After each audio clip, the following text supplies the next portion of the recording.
ngiye gusura ababyeyi mageze nkatira kwa mama rabizi cyane abana dukunda ku babyeyi baba mama cyane ngeze kwa mama marambwa ati mu bana nagabanye nurimo ubimenye ko utarimo none angashaka handi hantu ujya kuba mitaniruka ndavuga nubwo wowe unyanze kangiye kwa papa wanje ngiye kwa papa nawe arambwa atumva nkubwire wa mwana we mu nshingano mfite wowe nabwo urimo ngifite igikapu mu mugongo nakuye Kigali ajya mbwa ngo nagashaka barokore mu nzu ye ariko arafite ishingiro kuko iteka iyo umuntu yanzwe n'umubyeyi biragora kugira ngo ugire undi muntu wakwemera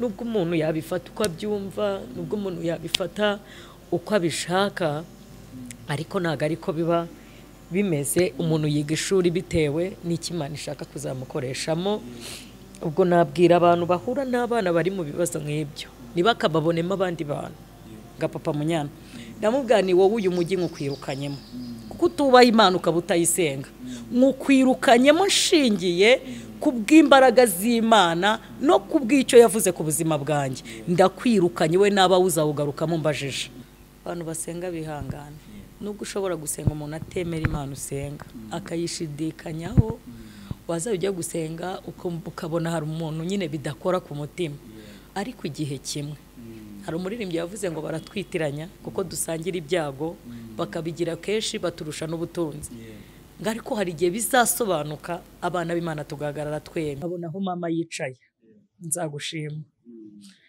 nimbona ahantu mama yicaye basi byibuze umuntu yambaza ngo mama wawe atuye he nkaba navuga ni nahangaha nzagushima mbigira icyifuzo mu mutima wanjye Imana yo sinzi ukuntu yaje kubigenza urumva mu ivugabutumwa niko ikomeje kunshyigikira ko nkomeje kubwiriza hirya no hino hano bagakunda ivugabutumwa ryanjye Imana igihe umugisha abantu badukurikira Yes kangushimira mu izina ry'umwami wacu Yesu Kristo ko tubana hano kwizabisoza TV Imana y'amahoro ibaho umugisha kandi ibishimire uyu munsi n'ubundi twakoze cya kintu cyo kugenda duhindura amavuta munsi y'urusengero rwa Yerusalemu habagamo amazi yahoraga ahinduka azenguruka natwe ngo Yesu ahagarara kuri icyo gitare ngo aravuga ngo Haleluya Amen turakwakiriye nitwa Emmanuel twishimira ntabagenda bataziranye rero nawe uratwibwira ngo ariko ngo nta mukobwa yivuga kuko nibyo nawe arabyemera oya turivuga nigeze ngo tugushakire umuntu uza kukuvuga mwitwa abantu amazina ni Nikuze Francine nzwi ku izina rya Evangeliste Stephanie ndi umukobwa nkuko bivuze Imana iduhana umugisha amen amen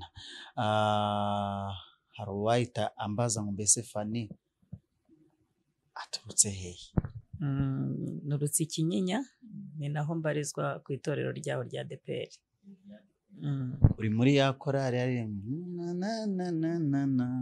oya ntabwo ndi umuririmbyi ndi umukristo tukakora n'umurimo w'ivugabutumwa bisanzwe Okay Imana y'amahoro ibaho umugisha dusuje abantu bari mu ntara y'Iburengerazuba Iburasirazuba bw'u Rwanda amajyepfo n'amajyaruguru ndetse n'umujyi wa Kigali n'intara ya gatandatu y'abadiaspora Imana y'amahoro ibaho umugisha tuzi yuko abanyarwanda abakiranutsi abakirisitu n'abakirisitu abantu baze kubyumva neza abanyarwanda abakiranutsi abakirisitu n'abakirisitu aho bose Imana y'amahoro ibarebe neza kandi muze gukurikirana Fani kuva ikiganiro gitangiye kugera kirangiye Fani dusengera Imana dutangire yego Mana data wa twese Imana se umwami wacu Yesu tuguhaye icyubahiro muri uyu mwanya tugushimiye ko turi bazima tugushimiye ko turiho kubw'imirimo n'ibitangaza wakoze ku buzima bwacu uhabwe icyubahiro dusengeye umwanya w'ikiganiro ubane natwe umwuka wera tuyobore imbaraga zawe zibe muri twe bwiza bwawe butwuzure kandi nyagora ku ngoma iki kiganiro kizafasha imitima ya benshi umuntu wese uzacyumva azakiboneremo imbaraga izina rye rikomeza gushyirwa hejuru ngakomeza kubana natwe ubane n'abazacyumva no n'iteka ryose amen uyu munsi wa none nifuje hano kwizabisoza TV yuko tuganira na Fani ku buhamya ariko ubuhamya bwo mu muhamagaro ariko mbere yuko atubwira ubuhamya bwo mu muhamagaro, Fanny aramaza atubwire undi Fanny, uyu munsi wa none yaba ufite imyaka 45 warabyaye 6, nari ngiye kukubaza ubuzima bwawe bw'uyu munsi, ariko ndashaka kubaza ubuzima bwawe ubundi wahamagawe ute? Ubundi Fanny ni umukobwa batakuzi kugira ngo umuntu abashe kukumenya. Ntacyo ndibuze kugufasha, umunsi urayoboye. Abavuga butumwa bamenyeye yuko mutwaka mikoro mukajya gatutu mukihiri, umunsi ndagufasha mikoro. Nta kibazo, ndumva amwe mu masezerano y'abavuga butumwa bari gusohora, Imana baratubwiye ko izaduha abantu badufasha batuba hafi. Rero urakoze cyane, Imana iguhe umugisha. Yego, rero Fanny ni umukobwa uri kuzuza imyaka 26. Yego, oya Kigali se, reka ni Yesu wenyine. Ntago tuvuka i Kigali, tuvukira mu burasirazuba, ahantu bita mu karere ka Kirehe, mu murenge wa Gatore. Ariko uyu munsi urabizi ko u Rwanda rwacu turarugenda uko bwije n'uko bukeye, ntago aho umuntu avukiye ntago ari itegeko ngo abe ari haguma. Habayeho impinduka y'ibihe, ababyeyi banjye bari ahandi, batuye ahandi ubu nguyu munsi. Batuye muri Rusizi, Icyangugu mu karere ka Nyamasheke niho batuye, ariko ubwo inkomoko ni iyo ngiyo. Ariko uyu munsi ndibaza bagiye mu kwa 6 k'uyu mwaka tuvuyemo 2022. Nawe urangije nyine uravuga uti Yesu yaravuze ati nzabasange mu moko. Njyewe rero narahatsimbaraye da.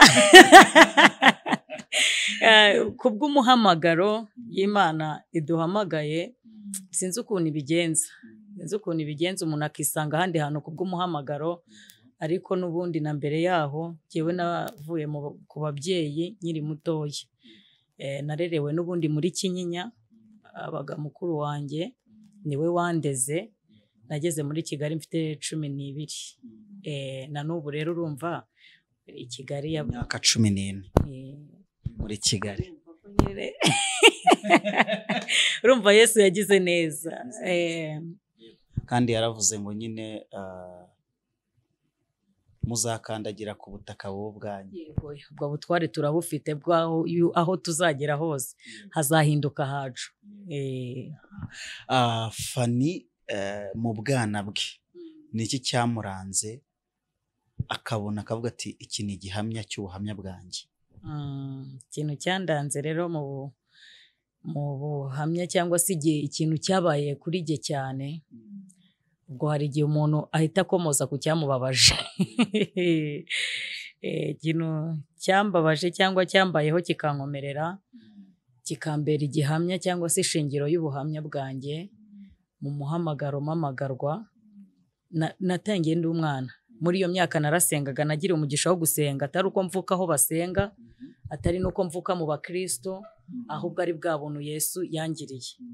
Narasengaga mu myaka 14 ndabatijwe mpita mbatizwa no mu mwuka. Bimbera byiza cyane kubw'umuhamagaro no kubwo inzira ya Kristo nari nangiye. Rero ikintu cyagiye kindanga cyangwa se cyambabaje no guhita nangwa n'abanjye. Nahise mabwa nk'akato. Data ntabwo yajyaga yemera umuntu usengera mu barokore, yajyaga avuga ngo umwana uzaba umurokore azamuca. Mbaye umwana wa 4 rero uhise ukunda ibintu by'abarokore, ntabwo byari byoroshye mu bana 8. Ariko kubera kubikunda no kubishyiramo imbaraga, ndakomeza ndarwana. Ko umuririmbyi yaravuze ngo urwane intambara nziza, Kristo n'imbaraga zawe. Wenda abantu bari budukurikire batuye aho ngaho za Kinyinya barabyumva cyane ko niho nahagurukiye, niho nakomereye kugera na bugingo n'ubu. Ababyeyi bibaye ngombwa ko nyine tutakiri kumwe, nakiri umwana. Nakiri umwana, ariko kandi binavuye ku mateka y'umuryango. Amateka yanjye y'umuryango yari mabi. Turashimira Yesu ujya uhindura amateka. Navutse ntazi ko ababyeyi bajya bahura ngo baseke bishimane. Najyaga mbona data ava kunywa yasinze, nimba dutetse ubugari sosi yahiye agahita yifata akayubika tukaburara. Ubwo rero ntago waba ugisonza ubugari kandi sosi yamenetse. dukura gutyo ugahita ujya kwihisha, ugiye mu rutoki, abantu bazi za Kirehe haba urutoki rwinshi, ugiye mu kiraro, ugiye munsi y'igitanda, ubwo sasa umukecuru n'umusaza bakaba barafatanye. Rero nzabyibagirwa rimwe ndi muri iyo myaka 10 nibwo nigeze gushaka gufata igiti kinini ngiye kubakiza, mbona biranze, biba ngombwa ko nkubituri hejuru, nisanga nakubise papa wanjye. None mukubise inkoni iramurya, aranyirukankana ndamucika. Mu gitondo bicaye inzoga zimaze kubashiramo, ndavuga ni papa niwongera gukubita mama tuzicana njye nawe. Papa byibaza bitekerezaho, avuga ati ubwo ngubwo niwo mwanzuro wafashe. Ndavuga ni oya, turabirambiwe ibintu byo kuzajya muza murwana buri gihe. Ubwo urumva iyo babaga bafatanye mu gitondo nta kujya kwiga, nta kujya kugira gute, byari ibintu bibi cyane, bibi bisa nabi. Kenshi njya ngira umutwaro wo gusengera umuryango ukifite izo ntambara, kuko bigira ingaruka ku bana. Nicyo gikomere nahuye nacyo mu buzima, karwana kwiga bikaba ibibazo, urumva n'ubuzima. Noneho baza bo ubwabo kwifata, baravuga ngo reka noneho ubu ngubu dutandukane. Baratandukana. Ufite imyaka ingahe? Aho ngaho nari mfite hafi imyaka 15. Baratandukana 15, 14 hafi aho ngaho, kuko ndumva bwo nari nzi ubwenge, ariko icyo gihe nari naragiye kwa mukuru wanjye. Batandukana nahari, urumva ko turi abana 8, jye na mukuru wanjye nitwe tutari duhari, 6 bari bahari. Umwe afata 3, undi afata 3. Aravuga ngo imitungo nayihari, kandi koko nayari ihari, kuko bari baramaze kuyirya. Umwe yaragurisha hashoboye, ubuzima bwaranze. Ndumva harari ubwa mbere mvuze ubuhamya, ubuzima bwaranze. Noneho baza kuvuga ngo tugabana abana. Urumva imitungo yose yari yararangiye. Kwa kundi mu cyaro umuntu aba afite amasambu, mu cyaro umuntu aba afite intoki, byose byari byarashize, nta kintu na kimwe gihari. Boro bagiye kugabana, urumva umutungo bari basigaranye ni abana. Umwe afata 3, n'undi afata 3. Ubwo ngiye kuko nari imari bibi bibazo, ngiye sinagira ahantu mbarizwa. Rimwe rero nzagutaha mvuga ngo ndatashye, ngiye gusura ababyeyi. Mageze nkatira kwa mama, rabizi cyane abana dukunda ku babyeyi baba mama cyane. Ngeze kwa mama, mama arambwira ati mu bana nagabanye n'urimo, ubimenye ko utarimo, none anga ashaka handi hantu ujya kuba. Mpita nirukanka ndavuga nubwo wowe unyanze kangiye kwa papa wanjye. Ngiye kwa papa nawe arambwira ati umva nkubwire wa mwana we, mu nshingano mfite wowe ntabwo urimo. Ngifite igikapu mu mugongo nakuye i Kigali, kandi urabizi ko umuntu iyo avuye i Kigali ahubwo nibwo abantu baba bamwishimiye, baba banamukumbuye kandi nawe bakumbuye. Noneho mbura ahantu njya hagati aho, papa arambwira ati rero numvishe ngo wabaye umurokore, genda uwo Yesu wawe azagukuza. Ambwiye gutyo kuko nari naramumenye, numva bimaye imbaraga, numva ndakomeye, ndongera mfata baga ndagaruka nzi Kigali. Byo bintu byarambabaje kumva mbuza ahantu njya. Muri ayo masaha arakuze, umunaniro n'iki, ndataha. Ahantu natahaga kwa mukuru wanjye nabo nago bari bakijijwe, kandi nkakunda gusenga. Muramu wanjye nawe bitangira kubinambara. Muramu wanjye najya kujya gusenga. Ndibuka rimwe mamagara njya gusenga bwa mbere mfite Bibiliya, yarayinyatse arayicara ambwa ngo nagashaka ko njya gusenga, kandi ngewe nkunda gusenga. Kubera iki? Impamvu nakundaga gusenga ya mbere, nabonaga nta handi hantu hari ubuhungiro. Nago nahungaga ibyaha kuko nari nyiri muto, sinari nakagira igihe cyo kubikora ngo mbyivure gutema. Ahubwo numvaga ko nta handi hantu nahungira uretse mu Mana. Mwumva nta bundi buhungiro mfite uretse kuba nahungira mu Mana. Nkuko data avuze ngo ningende uwo Yesu wanjye azankuze, mwumva ko ari uzandera kankuza, cyane ko nari nyiri mu myaka mikeya, nyiri mutoya, ari cyo gihe nakabaye mfite umuntu unyitaho, anganirize, ambwira iby'ubuzima n'ibindi. Noneho ndakomeza ngeze kwa muramu wanjye. Muramu wanjye nawe bibi bibazo, nawe atangira kunyanga, kazajya mbwa ngo nagashaka barokore mu nzu ye. Ariko yari afite ishingiro kuko iteka iyo umuntu yanzwe n'umubyeyi biragora kugira ngo ugire undi muntu wakwemera.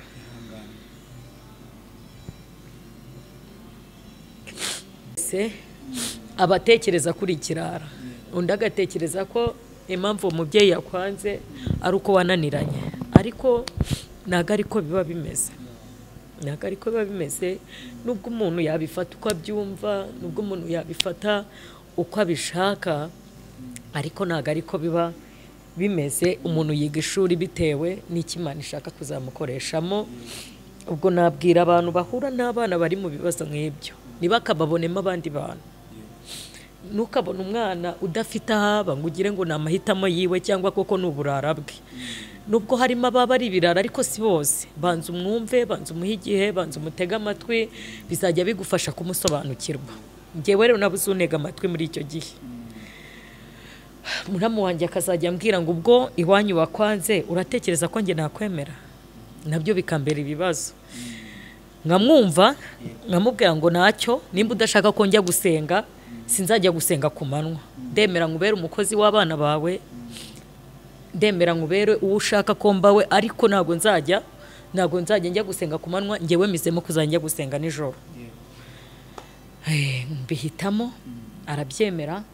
Ku manywa nkazajya nirirwa mu kazi gatandukanye, nijoro nkajya gusenga.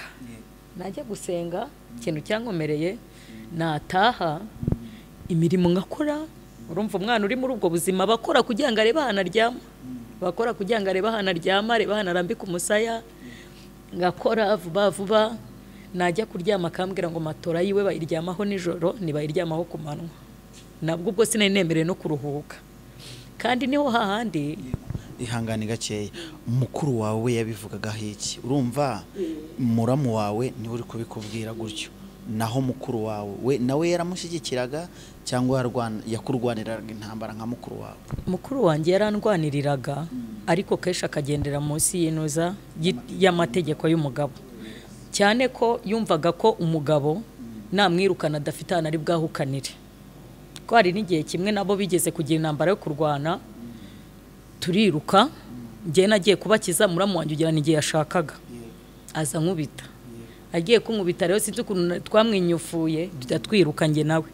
Twirutse tujya kwicara ahantu, tubura ahantu turi bugi, tubura ahantu turi bukatire, ahantu turi burengere, biba ngombwa ko mu gitondo dusubireyo. Turiyirukana, turanigarura, turagaruka, birashira. Agiye kuvuga mu bantu bari kuvuga ikintu cyatumye bashwana, aravuga ngo sinshaka murumuna we nagende. Mukuru wanjye nawe kuko arazi ko naho mfite wo kujya, akavuga ngo none arajya hehe, akavuga ngo rero aho kugira ngo murumuna wanjye agende turajyana, agahitamo icyo. Urumva ko mukuru wanjye nta kuntu atagiraga ngo andwanirire. Ariko Imana imumugisha cyane, ndamukunda. Hari hariho n'amateka yuko ari we wandeze mu buto bwanjye, nize kuvuga mama ari we nita mama, kandi mama hari. Ibwo n'ubundi buhamye. Noneho rero nari ngeze kuvuga ku buryo muramu wanjye yajyaga mbwira ati reka uburiri bwanjye baburyamaho nijoro, ntibaburyamaho ku manywa, kuko yari azi ko wagiye gusenga, nijoro mba nagiye gusenga, kandi ku manywa ntako nagize, ibintu byose nabitunganyije, ariko niyumve ko naruhuka. Rimwe rero nza kujya kuryama, nari naniwe, kuko buri joro ubwo ngiye naragendaga, bitewe n'iki numvaga ku manywa no ku cyumweru sinari nemerewe kujya gusenga. Avuga nari kijoro nanjye nzaribyaza umusaruro, kuko numvaga nahandi ubuhungiro buri nyine ni mu Mana, niho ndibonera amahoro, niho ndibwirengagiza ibyo byose bya famiye, niho biri bume ku bundi muntu. Iyo najyaga imbere y'Imana nahakuraga umunezero ngenderaho iyo minsi. Rero rimwe njya kuryama, mbura ahantu ndyama naniwe ndushye, mfata akantu kari agafuka bakuramo sima, njya kukarambika muri dushe. Iyo dushe y'ahantu babaga yari ifatanye na toilette. Noneho muri icyo gipangu habagamo abantu bacuruza akabari. Njyewe ndagenda ndaryama n'umunaniro mpita sinzira. Umusinzi aza kwihagarika, niyamenya ko harimo toilette ikomeza, sasa abirangiriza kuri fani. Sinziriye, naje gukanguka numva inkari zanyuzuye umubiri wose. Kanguka numva ngise umubabaro, ngira Imana ni Imana, nuhindura amateka nzagushima, nundemera ubundi buzima. Rero birashira kwa muramu wanjye rimwe nza kujya gusenga amasengesho y'iminsi 3 ndabibasaba ndabibateguza mbwa ni mumbabarire ndumva noneho iminsi 3 nazaba ndi kumwe namwe arabinyemerera yabaga atasinze hari yabaga umuntu muzima gambwa ati nta kibazo genda ndasenga ndagenda iminsi 3 irarangira nyirangije nza gutaha nashye rero ahita ahagarara ku muryango mu muryango hagati nk'umugabo uriwe ambwira amagambo 3 ijambo rya mbere yarambwiye ngo ubona uzimarira iki avuze ngo nzimarira iki ahita akomozaho ibintu bikurikira aravuga ngo icya mbere ni wize nsanga yo nize uretse asoma Bibiliya y'Ikinyarwanda ntago yasoma Icyongereza ahita ambwanga icya kabiri nuzi guhinga nsanga koko navuye iwacu naramenya guhinga ntabyo nzi pe ahita ambwanga ngo rero ubwo nta kintu uzimarira ubwo ntacyo uzimarira ngiye kuguhereza tike ugenda ujya iwanyu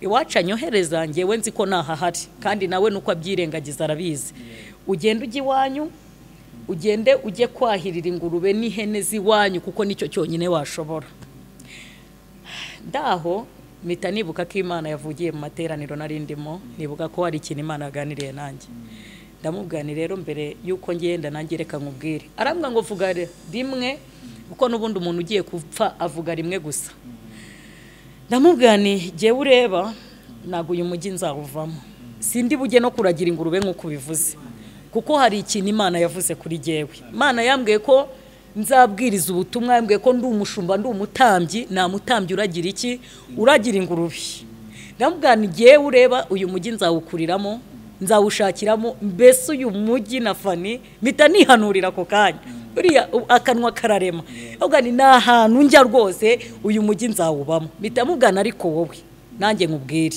bwani nuri muramu wanjye ku izina ry'umwana namwitaga papa Munyana ndamubwani wowe uyu mujyi nkukwirukanyemo kuko utubaha Imana ukabutayisenga nkukwirukanyemo nshingiye kubw'imbaraga z'Imana no kubw'icyo yavuze ku buzima bwanjye ndakwirukanye we naba uzawugarukamo mbajije mubwira ayo magambo ari umugabo wubaka bino bisenge yari umuntu wubaka n'umwubatsi urumva umwubatsi kujya mu cyaro nibishoboka noneho icyo cyaro we ni uvuka muri Nyamasheke nyirizina ku isambu ndamugani ndahaguciye Imana sinzi uburyo nabivugagamo nanjye mpita mfata baga ndagenda ngiye rero ubwo urumva simfite aho ngiye byabaye ngombwa ko ngenda na mukuru wanjye ataraza kujyana muteza amakuba mpita ngenda ataha asanga nahari ubuzima bwa nyuma yo kugenda bwari bukomeye gatureke kubutindaho sinari mfite ahantu ngiye ariko ndagira ngo mbwire abantu b'Imana abantu basenga kanwa kacu kararema Bibiliya iravuga ngo nidukura ibishimwa mu bigawa tuzaba nk'akanwa k'Imana kandi akanwa k'Imana kararema bikaremeka ndagira mbabwire ko nyuma y'amezi 2 kuri tike yamujyanye Cyangugu nongeyeho 5 nyuma y'amezi 2 yaragiye arahomba ibyo yacuruzaga birahomba arabura akazi mu buryo bukomeye abona ko inzira ari ugusubira ku isambu asubiye ku isambu nimbe n'umuntu ugenda yarahubatse yasubiye mu munani we wabo mu buzima bubi aragenda amara y'imyaka 3 amaze y'imyaka 3 numva ko ngomba kujya kubasura cyane ko hari amaraso yanjye hari ariyo mukuru wanjye ndagenda nyine nk'umukobwa ugiye gusura mukuru we cyane ko nanuwe wacu wari waramugeze urumva byari intambara kubona umuntu baramuzanye mu muryango nta nuwe waba umugezeho ntibyari byoroshye ariko ndabyibuka mageze nahakoresheje ikirori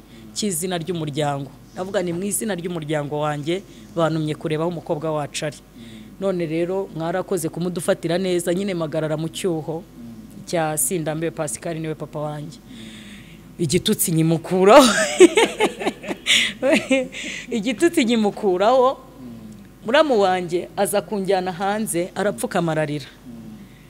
arapfukamararira yarari mu kazu k'icyumba na saro k'ibyondo arapfukamararira aravuga ngo iyo nza kubimeze nanjye ndamuganira kubabariye kuko naje kugenda sobanukirwa ko cyari igihe sobanukirwa ko ari nayo nzira Imana yemeye kunshishamo kugira ngo imbone kuko umuntu wese yiga bitewe ahari naho Imana ishaka kuzamugeza rero ubuzima bwanjye bugenda buhera aho ngaho muramu wanjye urumva ubwo duhise tuba n'inshuti pe cyane nta n'urwango nari mufitiye kuko umuntu usenga agomba gusobanukirwa ese ni iyihe mpamvu itumye uri muri iryo shuri, ni iyihe mpamvu itumye uri guca muri ubwo buzima.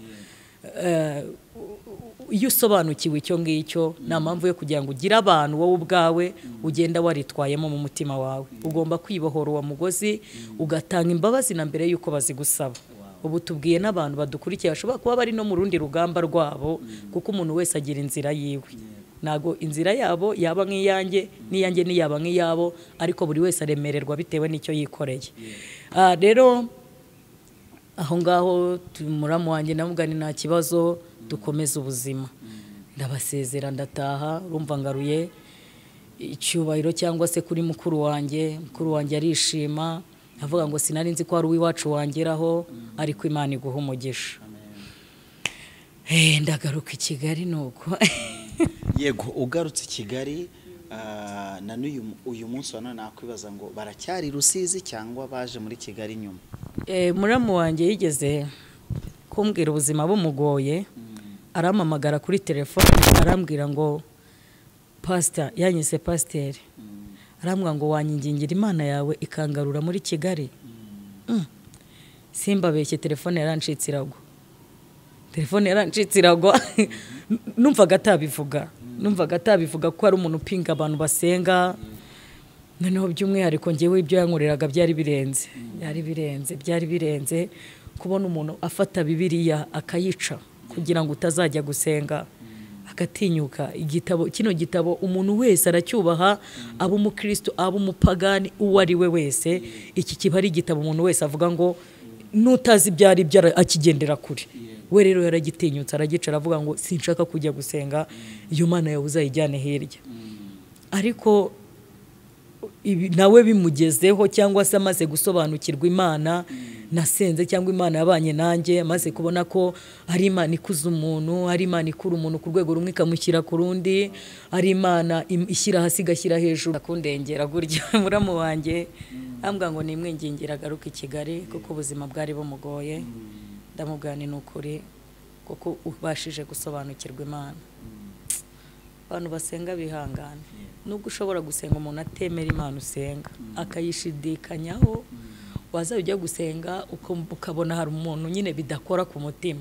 Ariko igihe kimwe hari umuririmbyi yavuze ngo baratwitiranya kuko dusangira ibyago, bakabigira kenshi baturusha n'ubutunzi. Ariko hari igihe bizasobanuka abana b'Imana tugahagarara twemye. Igihe kimwe Imana usenga izitamurura. Igihe kimwe Imana wakoreye, Imana wakurikiye, nuyikurikira wafashe icyemezo muri wowe utabivangavanga utareba ku ruhande, ni ukuri Imana iziyerekana muri abo ngabo batayemera. Hari igihe umuntu ahura n'igihanda yasenga abantu bakamubaza ngo ibundi iyo wasenze iri hehe, bitewe nuko babona ubuzima budahinduka. Igihe wasengeye, igihe watwariye Bibiliya, ayo ni amagambo ababaza umuntu. Kuba umuntu yakubwira ngo iyo wasenze iri he, utari mutungira urutoki ngo ngiyi ngayibone kuko ari umunyamubiri. Natwe abera tuyibona mu bikorwa, tuyibonera mu mwuka, tuyibonera mu mirimo n'ibitangazi dukorera. Rero iri ni ijambo umuntu yumva rikamushengura ukumva uburyo ubisobanura, ariko kandi ugahita urengerwa n'icyo wamenye, ugahita uvuga ngo ntacyo bitwaye iyo nasenze muzayibona. Ariko mu by'ukuri nta gisubizo gihagije gifatika uba ufite waha umuntu ukubashije iryo jambo. Rero Imana yo iyo ibonye ko turi muri icyo gihe cyo kuba tutabasha kwisobanura, yo ubwayo irazi ikisobanura. Yirisobanura buriya imbere ya Dagoni ntabwo nawigeze ayisobanura, ahubwo ngo yo yarahagurutse iragenda icagagura Dagoni umutwe. Baravuga ati yewe iyi Mana ni ya Isiraheli koko, ni Imana itandukanye na za Dagoni zacu. Bamenya ko ari Imana. Rero amaze kuyimenya ndamugana ni ukuri uzagaruka.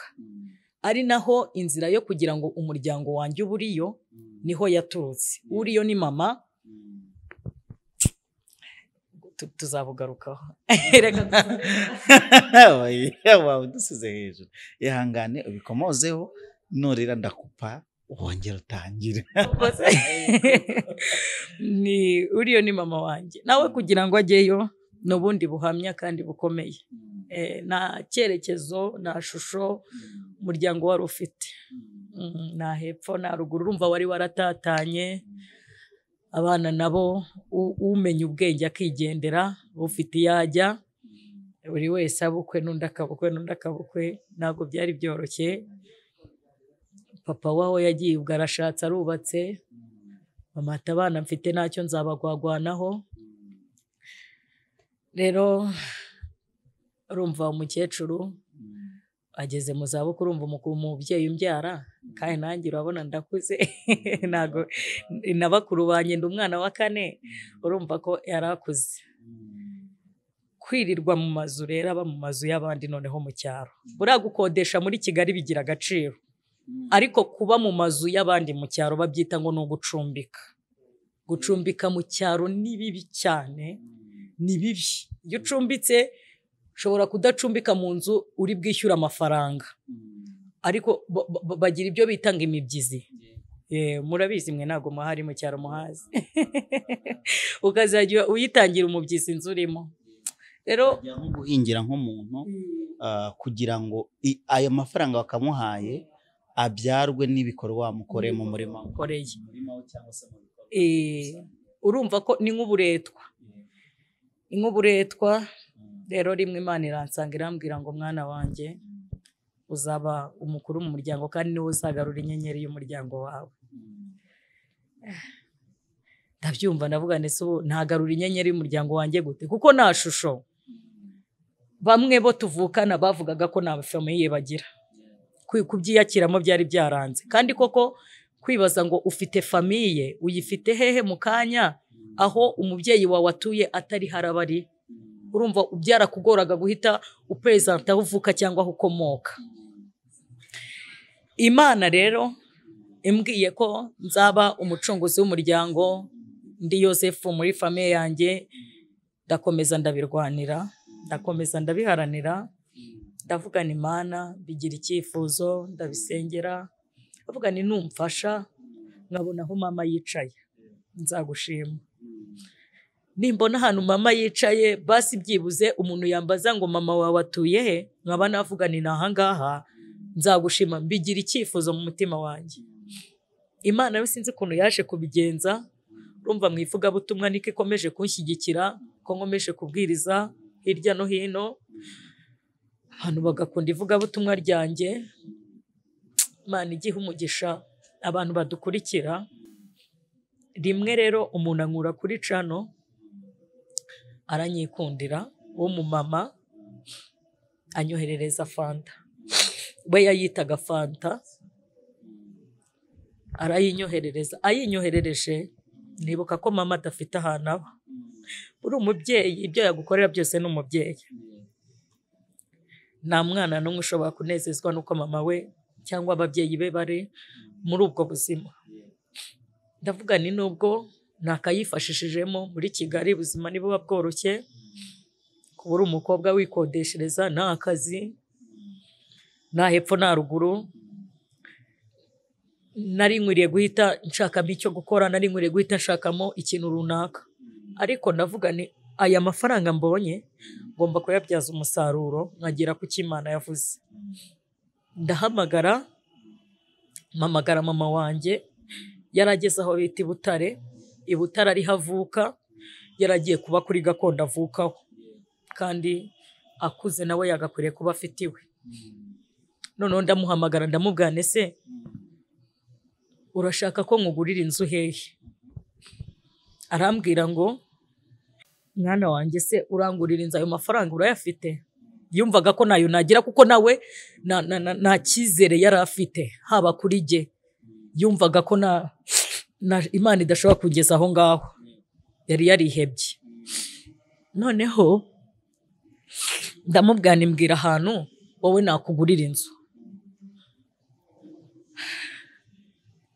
Nuko arambwira ngo ngurire aho ushaka, ariko aza kukomozaho akantu kavuga ngo rero ndumva nkumbuye abuzukuru, kuko urumva mukuru wanjye yarabyaye, yari atarajya kumusura kuva aho yamanukiye. Kandi mukuru wanjye namuvugisha nkumva ko ahari yashyitse yatangiye gukora, hamubereye heza. Mpita nzana icyo gitekerezo ndababwira nese mbwira mama, ndamubwira ni nkugurire hafi y'umukobwa wawe, jyeweho ko ndi umukobwa naramenya aho nzagwa, nshobora gushakwa bakanjyana, umukobwa ni nyampinga, ako kantu ko kugwa, aho kantu ko kugwa nyaboneka ntuzongere, nta mwana w'Imana urwa, ahubwo afata gakondo. Urakoze cyane kunkosora. Njyewe sinzi ahantu nzajya cyangwa nzaba cyangwa nzatura, niyo mpamvu nashobora kuvuga ngo uyu munsi ngo utuze aho nshaka, ahubwo wowe hitamo mujyane uturane n'umukobwa wawe. Arambwira ati byanezeza kuko ndumva nkumbuye no kureba abuzukuru. Mukuru wanjye yarahabyariye 2, mama atarabona abo bana. Biba ngombwa ko mbibwira mukuru wanjye, nawe arishima aravuga ati wenda igitutsi cyamvaho, kuko ayo makuru yose yari yaramanutse aragendagera no naho mukuru wanjye yashatse. Buri wese avuga uko ashaka mukuru wanjye. Ahita avuga ati ako kantu kankuraho igitutsi. Ndamubwira nti ngaho noneho ushaka ahantu hadahenze, mubwira ubushobozi nari mfite, hanyuma aho hantu aba ariho dushyira mama. Arahashaka arahabona, ndemera amafata no mu ideni. Hari ukuntu Imana igushyiraho igikundiro bakagukopa isambu. Kubwo ikintu Imana yavuze gusa. Naragiye njya kuganira n'umuntu, turaganira nyir'ubutaka, ndamubwira nti ngiye nta mafaranga mfite. Ngo se ufite angahe? Mubwira 1/3 cyayo yashakaga. Tekereza umuntu arashaka 3,000,000, ufite 600,000. Ubwo se 1/3, 1/4. Ndamwinginga, ndamwigisha, ndavuga ni hangane kuko iyo nzu mama wanjye yari yayikunze. Ngewe nabikoreye mu kwizera, nta cyerekezo, nta yepfo nta ruguru, ariko mvuga ni Imana igomba gusohoza ijambo yavuganye nanjye. Mama wanjye hageze arahashima, aravuga ati iyi nzu nyibonye nanezerwa. Ahashimye ndavuga ni mukecuru urinjira urayibamo, iyi nzu niyo yawe. Nuko ndagenda ndigisha n'amasengesho, vuga n'Uwiteka we wavuze kuzama gakondo turabohoza, ya masengesho nyine y'abanyamasengesho murayazi. Imana ikorera muri abo bantu, barabyemera, tugirana inyandiko. Mama wanjye ajyamo gutyo, yagiyemo mu kwezi kwa 8 k'uyu mwaka urangiye. Ano munsi ndacyarwana no kwishyura, ariko nizera ko bizakunda. Ariko mama wanjye uyu munsi ntago kiba atuye hano ngo ngera ature hano, ngo ngera ature hano. Ubu nanjye navuga ngo mama wanjye afite ahantu yicaye.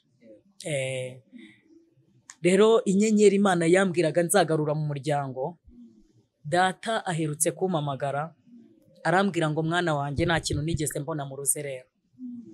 Nta kintu nigeze mbona mu ruzerero, nubwo nabataye Imana ikabarera ikabakuza, ariko uyu munsi ndumva ndashaje, ndakuze, ndumva naza nkasazana n'umukecuru wanjye. Ntabwo numva simbyumva neza, ariko mvugishije mama nsanga umukecuru n'umusaza barihuje kera kuri telefone. Noneho yavugisha mama ati vugisha umutware, Fani niwe mutware w'umuryango, yewe simfite ikintu nakubwira, Fani nakwemerera uzaze, ariko atarakwemerera buretse. Papa rero ubu nanjye ari kunereta nk'umukobwa we, ambwira ati wambabariye nkajya gusazana n'umukecuru wanjye. Shobora naramubwira ni nta kibazo, reka mbanze nitegure neza, ubundi uzagenda musazane. Rero kubera ko numva nyine imbere yanjye ari heza, buriya no kuba umusore yaza kukurambagiza ugasanga ababyeyi baratatanye gutyo ntago biryoha. Kuko yafashe icyo cyemezo, nanjye naramubabare, namubwiye ni reka nze mbyigeho neza. Nyine iyo uri umutware hari ibintu banza kwigaho. Ubwo yabimbwira se nkahita nemera, nibagiwe ko yambwiye ngo ningende Yesu wanjye azankuze cyangwa nzapfe. Reka ngomba kubanza kubyigaho nkanihagararaho. Ubu ari kuma ka message, mwana wanjye waramutse gute, ni n'umusaza w'umusirimu, wiri gute mukobwa wanjye, ese umuryango uraho, mbese ni ngewe ari kubaza amakuru y'umuryango. Ariko Imana igira neza. Wa wundi utari ufite ishusho, wa wundi bumvaga ko azapfa gutyo, wa wundi bitaga amazina bashaka, niwe uyu munsi baboneramo umugisha, niwe babona akavuga ati niwe mutware. Noneho papa aragira ati ndashaka kuza nkaguha n'inkoni y'ubutware, kuko ubu uyu munsi nubwo harimo abahungu harimo iki, ariko ubutware n'ubwawe. Rero na bene mama nabo baguwe neza. Imana yarakoze, Imana yarakoze. Ubwo naho ngaho ubuhamya bwanjye buzingiye. uzingiye nubwo nashakaga yuko ukomoza neza cyane ku bintu bijyanye n'umuhamagaro wabikomojeho, ariko ndashaka kumenya ubundi umuhamagaro kuri Fanny ni iki? Umuhamagaro rero kuri njyewe ni umuhamagaro w'ivugabutumwa. Imana yarampamagaye muri ubwo buzima bwose, bana nanjye nkoresha umurimo w'ivugabutumwa. Sinzi kuririmba, ngira ngo abantu badukurikiye barumva ijwi mfite. Ni ijwi ry'abanyamasengesho. Hari amajwi umucuranzi adashobora gucurangira ngo abone inota ryayo rwose. Rero nahamagawe ndi umuvugabutumwa bwiza, mbwiriza ubutumwa na n'uyu munsi, kandi ndahamya nashidikanya ko gifite inzira z'igisiyoni mu mutima wanjye.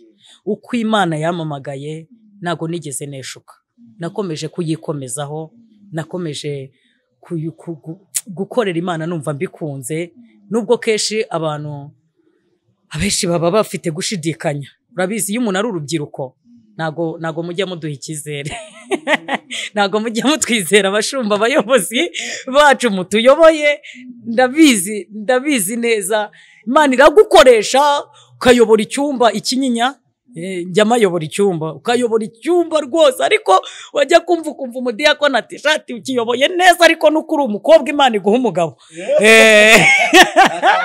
akaba kujombyiwa nyine, ugahita wumva ko uko biri ntago icyizere cyuzuye, ntabwo cyuzuye. Ariko Imana izatugirira neza. Ariko nakomeje gutindana n'Imana, nkomeza gutindana n'Imana, nirinda muri byose, mvugana ndashaka ko Imana ingirira neza ikangeza ahite igambiriye kongeza. Naho ndagera, n'ubu ndacyarwana intambara y'ibyo byose, ariko ndacyahagaze kandi ndacyashikamye. Fanny, hari dusoza tugira ku musozo, niki wagiraho inama? Ndavuga mu itorero, kuko warwana intambara uri mu itorero, ariko inama Imana ijya iguha ukavuga uti iyi nama nanjye nayifashisha abari inyuma yanjye, abari kunyura mu bigerageza, abari kunyura mu bintu bigiye bitandukanye, niyo nama wabaha? Yenda kuba ku ruhande rw'abakobwa bavuga uti nk'abakobwa uhuye n'iki wabagira inama, nk'abasore uhuye n'iki wabagira inama, abamama wabagira inama. Kuko nibuka Pawulo yandikira ni Timoteyo aramubwira ngo uhugure abasaza, abakecuru kandi ubwo butwara Imana iba yarabuduhaye. Ampulisi noneho wowe n'inkoni ubu bayoboje inkoni y'icyuma. cyane inama nagira cyane niribanda ku bakobwa, kuko buriya aho uri niho ugomba kuvuga kenshi. Abakobwa nababwira ngo bakomere, abari mu rugamba runaka. Rimwe na rimwe iyo umuntu akodesha ari umukobwa, abantu benshi bagira ngo kera nzi ko umukobwa uba muri geta ari indaya, nzi ko atabasha kugira imbaraga zirinda, cyane ko aba ari ahantu yigenga, nta muntu umukotorora ntaki. Ariko birashoboka pe, birashoboka kwirinda mu rugo aho utuye, mu gipangu ubamo, ukabaho intangarugero. Umuntu wese akavuga turana umukozi w'Imana, bakumva uzamuye isengesho saa 9, bakumva ko uri umukozi w'Imana. Umuturanyi wawe yarwaza umwana akamwihutisha avuga ngo reka tumujyane ku mukozi w'Imana. Urumva ubwo buba ari ubuhamya umuntu aba yarubatse. Rero nakubwira ngo birashoboka kwirinda. Ikindi, gufata icyemezo muri wowe biba ibintu byiza. Gufata icyemezo, iyo wafashe icyemezo umenya icyo urwanirira, uzi icyo ashaka natora icyo abonye. Ufata icyemezo ukavuga ngo ngomba kubana n'Imana, ngomba kubana n'Imana. Ibishuko ntago byabura, navuga gutya mukagira ngo wenda hari simfite abanerese, simfite abashatse kunyitiranya, ariko aho ngaho uhatsindishiriza guhamya. Mukuru wanjye niwe ujya unsura kenshi akambwira ngo ariko ko njya numva uvugana n'abamama n'abakobwa kenshi, ubundi uzashakwa nande? Urumva ni ikibazo ubwe yigirira cyuko mvugana n'iki n'abantu nk'abo ngabo. Ariko impamvu nuko nasanze aba igitsina gabo kenshi, sinzi nimba ivuga gutya, urupfu rwanyu n'amaso. Umugabo warebye cyane aranatekereza, ariko n'umugore wumvishe cyane nawe aranatekereza, n'umugore nawe urupfu rwe n'amatwi. Ariko noneho rero kwirinda urwo rupfu rwose rero Yosefu niwe wavuze ngo nininze amaso kuri muka Potifari ndahatakariza inzozi, ahitamo kwirukanka ahubwo ati ibi mbaho nyuma ntago bindeba, icyo mpfa nuko ndibwirukanka ariko nkagendana inzozi zanjye. Imana ishimwe. Aravuga ngo nininda ahangaha agaciro kanjye kuko nzayobora igihugu kararangira, nzayobora uru rugo kuko mbiheshejwe n'umugore, ariko sinzigera ngera ku rwego Imana yifuza ko ngeraho. Bimusaba kwiruka. Niyo mpamvu hari ahantu bidusaba kwirukanka. N'umugabo uri muri Kristo Yesu, umusore uri muri Kristo Yesu ugifite mu mutima inzira z'igisiyoni, ndazibandaho cyane izi nzira, bimusaba kwiruka. We akurutse we. Rero nanjye nahisemo kutagira na connection n'abo bantu. Muvuga butumwa umamagaye turavugana iby'umurimo. Ese ufite umwanya uzajya kwigisha aha n'aha, wajya aha ngaha? Ni yego. Ubwo iyo ushatse kuzana ibindi ndakuboroka. Niko mbayeho, nuko mbayeho. Ndamuboroka. Hari bene wacu naborotse pe, kandi bavuga Imana cyane, ariko ndababoroka bavuga ni naho nzagusanga sinzagusuhuza kuko nurakizwa. Kumva ko wibana yakubona gusa tayara kumva ko ntago byaba ari sawa. Amaso akabarahaguye yahaguye atariko njye niruka nkagusiga. Niyo mpamvu rero birashoboka kwirinda uri umukobwa, kandi iyo wirinze ubona umugisha w'Imana. Mu kwirinda harimo ko wabona urugo rwiza, mu kwirinda harimo ko wagira ku cyo umutima wawe wifuza. Rero ubwo abakobwa mbavuyeho. Rugamba rwose waba urimo, wa mubyeyi we udukurikiye, iyambaza amasengesho. Yambaza amasengesho usiganwe. Paulo niwe wavuze ngo ndasiganwa ariko sinkutazi yonjya, ndaterana ibipfunsi ariko simusha. Icyo ngambire ni ugusingira icyo Kristo yamfatiye. Rero nawe ugomba gusiganwa mu masengesho, ugasenga. Shobora guhura n'urugamba runaka rw'uwo mubana, rw'uwo mwashakanye, shyira ivi hasi. Ku mavi niho bisobanukira. Naho wavuga se muri byavuze ngo urugamba ndimo ndarwana rurakomeye. Iyo ruza kuba urugamba rw'umubiri nari kwiyambaza inshuti zanjye, nari kwiyambaza abakomeye bakamfasha. Aravuga ngo ariko kuko ari urugamba rw'umwuka ngomba gusenga. Isengesho ryonyine niryo ryakuneshereza. Paulo abivuga, aravuga ngo mumenye neza ko mwebwe umukirana n'ibidafite inyama n'amaraso. Nago mukirana n'abantu bagaragara. Ibyo turwana nabyo nago bifatika. Nago wabyereka ko ufite ubwiza, ni wabyereka ko ufiteye neza, ni wabyereka ko wize amashuri menshi. No, nago wabyereka ko wicaye mu kazi gakomeye. Ibyo turwana nabyo ni imyuka mibi zerera. Iyi myuka mibi nago wayifata ngo uyikomeze rero, uretse kuyifatisha amasengesho. Rero iyo usenze Imana irakurwanirira. Tugaruke ku bapapa nabo, na yindi nzira umuntu wese umurikiye ni inzira yo gusenga. Nanjye niyo nakoresheje, no kuba maso no kwirinda muri byose. Niyo mpamvu uyu munsi numva umutima wanjye ukimamiriza ko ndi umukristo, kandi mbona Imana igenda ihindura amateka. Yewe ndumva ugeze aho nashakaga. Nanjye unshaka nakubwira ngo rwose naho butaha. Dushimira abantu bakurikiranye iyi video kubitangiye kugira irangiye. Imana y'amahoro ibaho umugisha. Umugisha Imana itanga, amavuta yabonetse muri iki kiganiro ababeho, kandi ni ukuri ukwihangana Fani yagize kuva ku ntambwe y'imyaka 12 kugera uyu munsi 20 n'iyindi. Abakurikiranye neza barahita yewe ndumva nishyize hanze. Ntago wagiye hanze. Abakobwa tujya tuvuga imyaka yambaye ga wowe kuramusubira hasi. Uze kuza nyine kuza kudukata mukuru. Nambaye umupagani. Ndabirekeramo kugira ngo bumve yuko umuntu ashobora kurwana intambara imyaka myinshi akanesha. Kuko tuvuze ngo wararwanye bakumva yuko wakijijwe muri 2020 igihe Covid yazaga, ariko wakijijwe muri 2000 Imana y'amahoro rero ibaho umugisha. Niki cyari kiri ku mutima wawe wumva utava kuri kamera utavuze? Kintu cyari kindi ku mutima, ndumva hari meze nk'uruhutse. Kenshi iyo mfite ibintu binyuzuye mba numva meze nk'umuntu uremerewe. Abantu bakunda kunkurikira n'igihe mbwiriza nisanga amarira yananze imbere nkarira, ariko kenshi mba numva ko ndi kugenda ngabanukirwa ngewe ndi gutambutsa iby'Imana yamaye. Uzaho kwizabisoza rero uhora upunguza cyane rwose. Ubu turi kumwe rero. Ikintu cyari kindi ku mutima ni ukubakomeza bavuga ngo nahana Imana itakura umuntu, nahana itamugeza. Mukomere kandi mushikame ndabakunda. nzi yuko uzajya ubaboroka, niyo mpamvu ndagusaba ngo uze kumfasha uhereze nimero abadukurikiye, niba ariko wumva bikubohokeye, ariko niba bitakubohokeye hano